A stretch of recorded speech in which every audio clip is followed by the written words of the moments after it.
әйелің үшін сен жауаптысың. Ақыретте сен екі адам үшін сұраласың.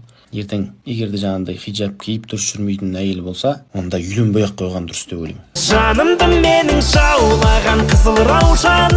Қазнетте әнші Ұланғасыр Қамиевтің хиджабқа қатысты мәлімдемесі қызу талқыға түсті. Осыған байланысты Қостанай қаласының тұрғыны Саида Қастанеда өнер иесінің үстінен Ішкі істер министрлігіне арыз түсіргені белгілі болды.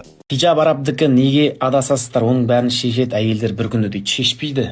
Басын кесіп алса да шешпейді. Бұған көнетін әйелді алам, көнбесе алмайым болды. Саиданың айтуынша, дәстүрлі депутаттар бұл іс бойынша бастама көтермегендіктен, ол бұл міндетті өз мойнына алған. Сейсенбаева әншіні алауыздық тудырды деп айыптады. Біздің дәстүрлі депутаттар жанжалды азамат Ұланғасыр Қамидің үстінен қандай да бір себептермен арыз түсірмегендіктен, олардың орнына мен істедім.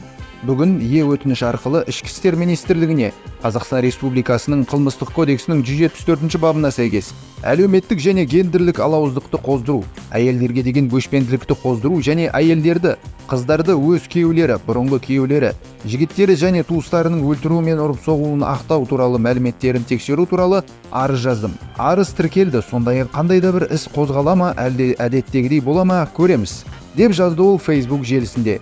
Анау күйеу әйелін өлтіріп қойды, анау мынау деген бәрі сол хиджаб кимегеннен басталған шаруа ғой.